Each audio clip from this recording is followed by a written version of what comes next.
Selamat sore, Pak. Sore, ya. Mohon maaf mengganggu waktunya. Ya. Nggih, perkenalkan saya Distiana, saya dari Karya Muda Ngrenjeng. Oh ya, gimana, Oke, gimana Mbak? iya.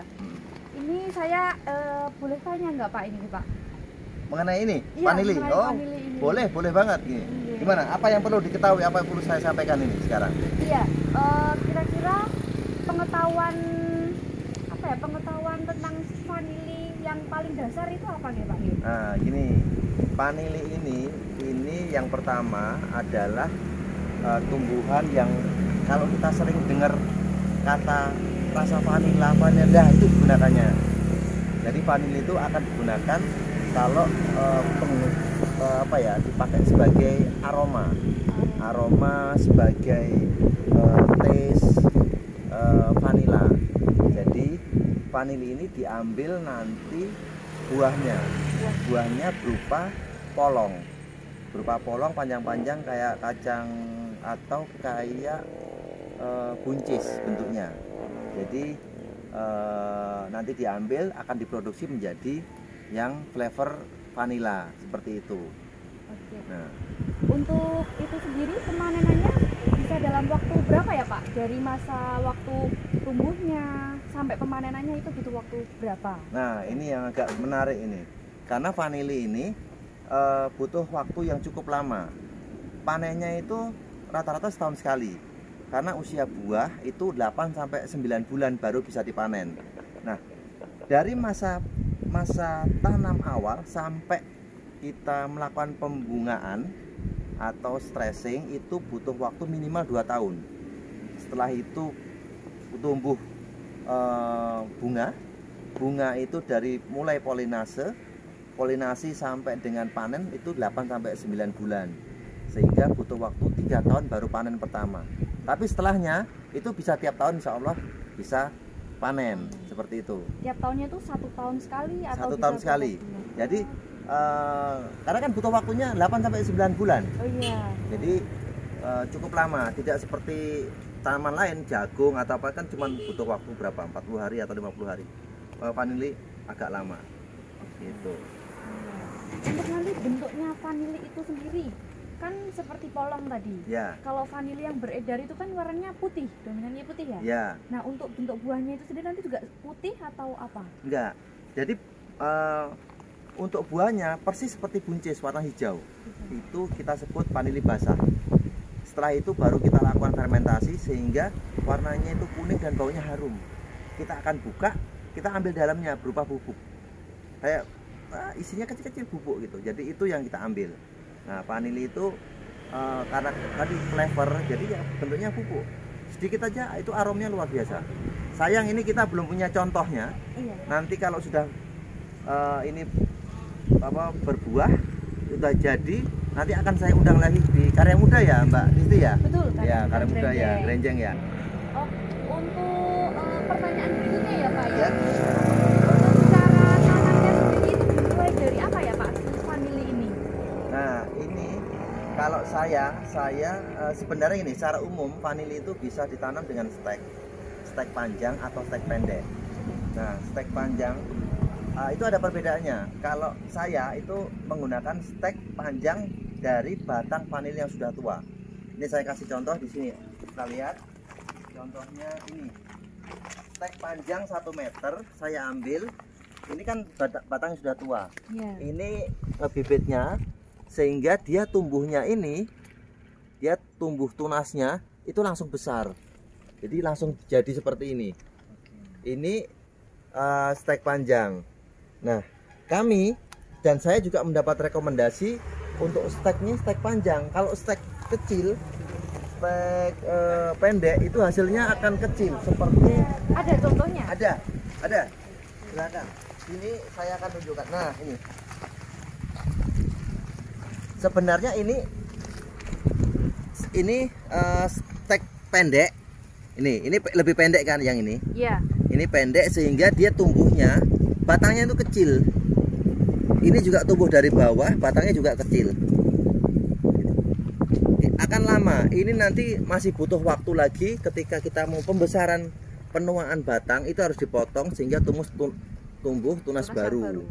Nah, tumbuh tunas baru itu baru bisa besar. Tetapi beda kalau seperti ini, itu kan stek Yang besar. batang yang sudah besar, tua, tumbuhnya langsung besar, langsung bisa tua. Seperti itu. Berarti untuk yang stek yang kecil tadi itu lebih makan banyak waktu. Betul, betul. Proses untuk penuaan batang sendiri itu lebih lama. Jadi saya merekomendasikan untuk teman-teman atau dari adik-adik karya muda kalau mau menanam vanili itu menggunakan stek panjang minimal yang 1 meter seperti itu. Oke, baik. Stop mana ya? Stop dulu, Bu. Ini Pak, saya kan melihat tadi dari masuk sampai ini tuh terlihat rapi. Ya. Rapi ini. Nah, untuk caranya bagaimana penataan si tajar dan bedengannya ini, Pak? Nah, ini memang vanili ini sebenarnya kan tanaman hutan. Jadi dia akan liar kemana-mana. Tetapi karena ini kita budidaya, kita usahakan supaya jadi rapi dan mudah perawatannya. Nah, bedengan ini juga ada aturannya. Bedengan itu minimal 1 meter, lebarnya 1 meter. Oke. Kemudian jarak antara tajar satu dengan tajar yang lain itu 1,5 meter. Kenapa 1,5 meter? Supaya ketika nanti sulur itu melingkar, semakin banyak, dia masih ada tempat, ada ruang. Karena setiap satu tajar, ini saya kan kasih 4 sulur, 4 pohon. Jadi bayangin aja, ini baru usia mungkin sekarang 8 bulan. Kalau usia sampai 2 tahun, 3 tahun, 10 tahun itu kan semakin banyak. Jadi jaraknya 1,5 meter. Dan kita buat jalan. Jalan ini minimal itu 1,5 meter. Tetapi kalau yang punya saya ini 70 cm. Nah, supaya apa? Ketika nanti perawatan waktu polinasi itu lebih mudah. Jadi ketika kita melakukan pembungaan, stressing atau penataan sulur itu akan lebih mudah. Selain untuk estetika ketika kita masuk ke kebun itu kan indah dilihat. Iya, seperti ini itu. tadi saya masuk tadi terlihat sangat rapi gitu. Iya. Ternyata memang ada aturannya tersendiri. Iya, supaya nanti ujung-ujungnya produksinya lebih maksimal. Pause. Oke, untuk pertanyaan yang terakhir ya Pak ya, ini untuk media tanamnya sendiri, ini Bapak menggunakan apa ya ini? Nah, jadi aturan dari vanili itu kan tidak boleh terlalu lembab dan tidak boleh terlalu kering. Nah, untuk menjaga kelembapan vanili sendiri itu saya pilih 4 media. 4 media. Yang pertama adalah sekam bakar. Sekam bakar, kemudian kokopit yang sudah dihilangkan zat taninnya, karena zat tanin itu beracun bagi akar-akar vanili. Yang ketiga itu pupuk kandang. Pupuk kandang kebetulan saya mencampur 2 pupuk kandang, yaitu pupuk kandang unggas, yaitu kotoran bebek sama kotoran kambing. Kotoran bebek itu mengandung nitrogen yang tinggi sehingga mendukung kesuburan daun-daunan ini. Kalau untuk pembuahan itu paling bagus nanti kotoran kambing. Dan satu lagi adalah humus dari bambu. Humus bambu itu berguna untuk mencegah jamur-jamur yang itu adalah momoknya para petani vanili. Jadi humus dan daun-daun bambu itu mengandung jamur trichoderma yang itu ditakuti sama jamur-jamur jahat yang ada di tanah ini media. Nah, sekaligus saya sampaikan bahwa untuk menjaga kelembapan selain media tadi itu penyiraman juga harus diatur. Musim kemarau gini saya nyiram hanya seminggu sekali. Jadi seminggu sekali sudah cukup karena ini berapa hari? Sudah 3 hari masih terlihat lembab dan tidak, kalau bahasa Jawanya itu jember gitu. Jember itu becek, ini enggak becek. Nah, ini yang disukai sama vanili sehingga vanili kita ini insya Allah subur-subur semua, dan bahkan ada yang sudah mau satu lingkar sulur. Nah, ini Boleh yang diperlihatkan Pak? boleh, ini silakan di sini. Ini sudah hampir 1 lingkar sulur nih. Ini sangat subur. kita biarkan. Nanti kalau sudah panjang lagi, nah ini nanti akan kita potong daunnya Ya. supaya tumbuh akar baru. Kita akan tumpuk sama ini apa sepet ini. Nah, sepet ini kita tumpuk biar dia tumbuh lagi, memperkuat dahan batang, itu dia akan tumbuh akar baru. Kemudian kalau udah tinggi kita naikkan lagi, kita lingkarkan, itu yang disebut sulur lingkar. Nah demikian secara singkat mengenai vanili. Nah kapan-kapan kalau mau belajar lebih dalam lagi, teman-teman dari Karya Muda itu persilahkan. Oh iya, nanti saya akan ajak teman-teman ke sini lagi ya Pak ya. Ya. Gimana? Kalau masih ada yang mau pertanyakan, monggo silakan. Nggak apa-apa, tapi kalau nggak ada ya nggak apa-apa gitu. Oh, oke, sudah cukup saja tadi Oke. pertanyaan seputar tentang penanaman vanili ini Ya. tadi. Ya. Mudah-mudahan nanti teman-teman pada main ke sini tertarik untuk membudidayakan. Kalau ada lahan, daripada lahan nganggur, lahan kosong, coba ditanami vanili. Jadi vanili itu tidak repot-repot harus tiap hari nyiram, cukup seminggu sekali. Apalagi kalau musim penghujan udah nggak perlu nyiram, udah dibiarkan, nggak tahu 2 tahun 3 tahun sudah berbuah seperti itu. Cukup menarik ini. Ya. Tiga. Oh iya Pak, sebentar, satu lagi ada yang lupa tadi ya belum Ya ditanyakan. boleh. Untuk ini apabila sudah panen ini ya, Ya. vanilinya sudah bisa dihasilkan, untuk cara penjualannya sendiri itu bagaimana? Oke. Iya. Nah gini, vanili itu adalah salah satu komoditi yang dibutuhkan di luar negeri.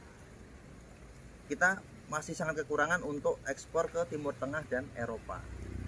Amerika juga perlu, tapi yang banyak adalah Eropa dan Timur Tengah. Nah kita itu banyak pengepul, nggak usah repot-repot, bahkan sekilo pun itu akan laku dijual. Diterima. Iya. Nah penjualannya bisa dalam bentuk basah atau kering. Kalau harga saat ini basah itu antara 100 sampai 150.000 per kilo yang masih hijau. Tadi basah. Basah. Oke. Kalau yang sudah kering itu yang paling jelek sendiri itu harganya 1,5 juta per kilo. Kalau kualitas bagus grade A yang 12 cm itu 12 cm ya, itu harganya sampai bisa mencapai 5,5 juta Per kilonya. per kilonya. Jadi ini lumayan menggiurkan gitu sebenarnya. Nah basah sama kering itu berbedanya gini. Kalau basah itu dikeringkan, perbandingannya 4 sampai 6 kilo basah itu menghasilkan cuma 1 kilo kering, sehingga harganya terpaut jauh. Iya. Boleh petani-petani yang tidak bisa mengeringkan melakukan fermentasi ya jualnya basah. Banyak yang nerima.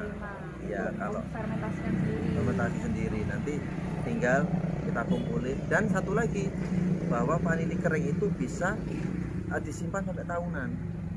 Jadi aman, tidak bisa membusuk. Kalau udah kering, baunya harum, disimpan aja sampai tahunan. Gitu. Tinggal kalau udah punya berapa ratus kilo, kirimkan. Udah ekspor. Gitu. Ya. Gimana? Ada lagi? Sudah cukup, saya rasa Ya. itu tadi. Ya. Oke. Yang air minum. Udah nggak usah basa-basi. Nah,